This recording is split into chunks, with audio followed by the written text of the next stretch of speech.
You know, the number one complaint that I get from business owners, entrepreneurs, executives, and top marketers about marketing online, in fact, we did a study on our website, and this was one of the top 4 answers in the study of one of the biggest challenges a lot of you are facing out there, and that is not generating enough ROI in your online marketing. So if we haven't had a chance to meet, my name is Daryl Evans. I'm the co-founder of a company called Yokel Internet Marketing based here in Las Vegas. We're a HubSpot partner, digital marketing agency. We've been helping companies now for about the last 10 years.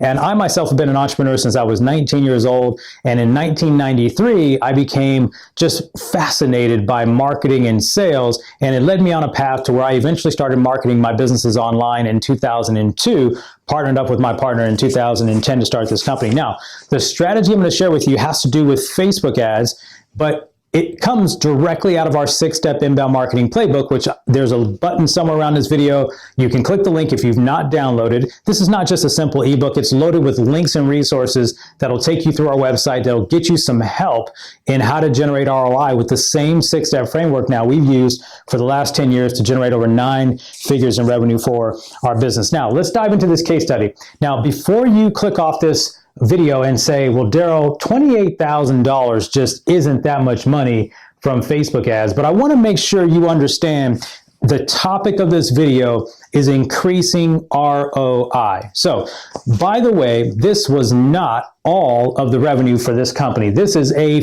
fraction. In fact, this represented 2,645 leads out of 39,103 leads that we generated for this company, and it turned into, so you can, by the way, you can see this down below the video. I know you can't see it closely in this in the video here, but you'll be able to see this on the page that you visit.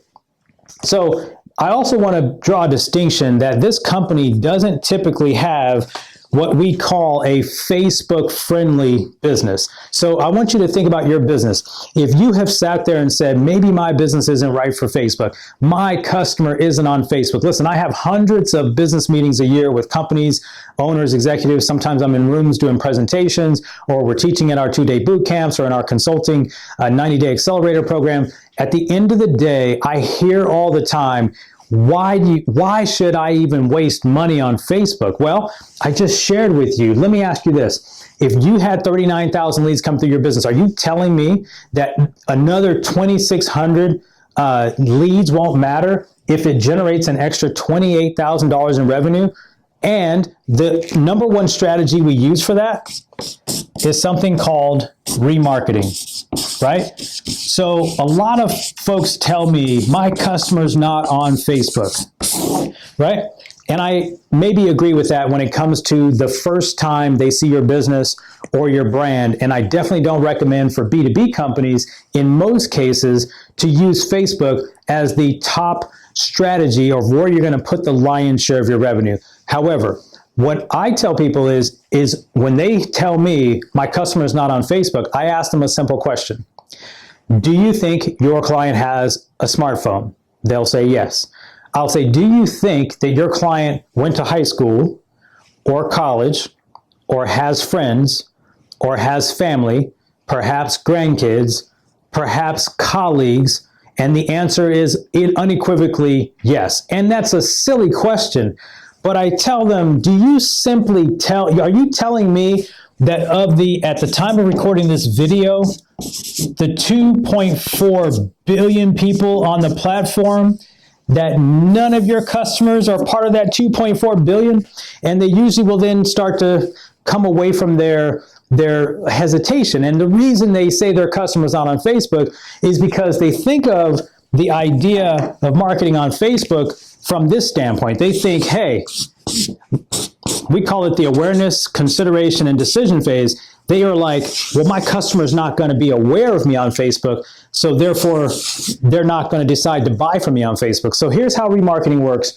And in this particular case study, which you can see more details about that case study when you visit the page, $28,335 in extra revenue for a company that had no interest in even allocating any resources to Facebook from this one simple concept. So here's how the concept works. And you might be sitting there saying, Daryl, are these those stupid little ads that follow me around the internet and get on my nerves and show up on all the websites?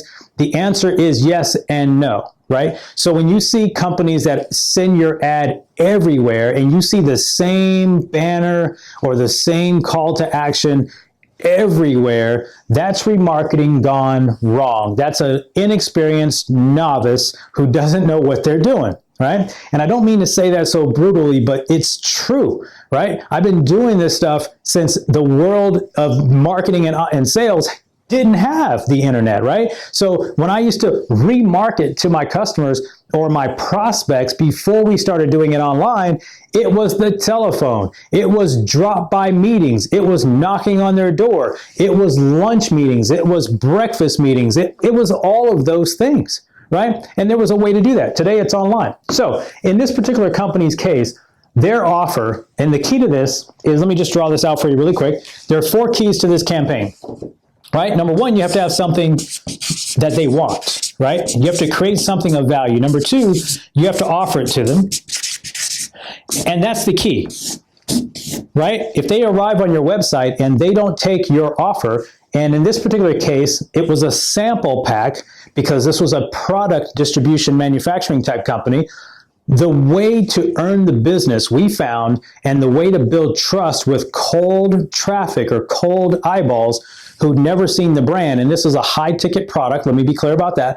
It's a higher ticket product for its niche. It's all relative. I'm not going to get into the actual industry. It's a higher ticket, very high ticket for its industry competition. So it was unique. It was actually a custom product. The third thing though, this is where remarketing fits in, right? We're going to call it RM for short, which is what we're talking about here. And the fourth thing that helps drive ROI is email nurturing, right? So NT for short. And that's all included, by the way, in our 6-step marketing guide, which again, not the whole strategy, but that is step 4. This is part of step 3, and then we dig deep in step 4 in the strategy. So if you don't have a copy of that, feel free to get a copy of it. But my point to you in this video, and kind of what I want to share with you is, I want to help you reduce the resistance to why remarketing is the number 1 thing you can do as it relates to Facebook, no matter what type of business it is. If you don't have a business that has a profile where it's easy to find your customers, and there are plenty of you out there, I don't debate with you that you should not use Facebook up here at the top of the funnel. You should not. However, when they have moved from they visited your website in some way, and we've got the core marketing framework in place, which, by the way, I've been using since, again, before the internet started. We've made it a core part of our process. It's called CORE, C-O-R-E.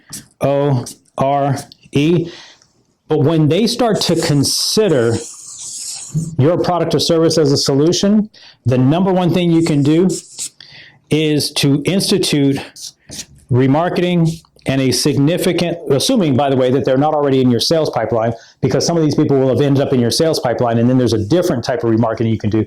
But this is the number 1 thing I wanted to share with you today in this video. Listen, I've kept you here long enough. I just wanted to whet your appetite about this idea of remarketing, and that maybe if you've done it and it didn't go well, you didn't quite get all the pieces to the puzzle put together, and if you have resistance to this idea of remarketing because you don't like it, or remarketing because you've seen it done wrong, but you still want to drive higher ROI, and you're advertising, you're investing dollars in your marketing and advertising to grow your business, we'd love to invite you to a conversation about how you can get this done properly. And again, this was in I forget the window of time, but $28,000. I mean, you don't want an extra $28K in your pocket. I'm sure that could help your business out. Anyway, thank you for sticking around. My name is Daryl Evans, co-founder of Yokel. Again, there's a button somewhere around this video to download our 6-step marketing guide. We'd love to share with you more resources over time that can help you drive ROI in your online marketing efforts. I'll see you again on another video. Take care.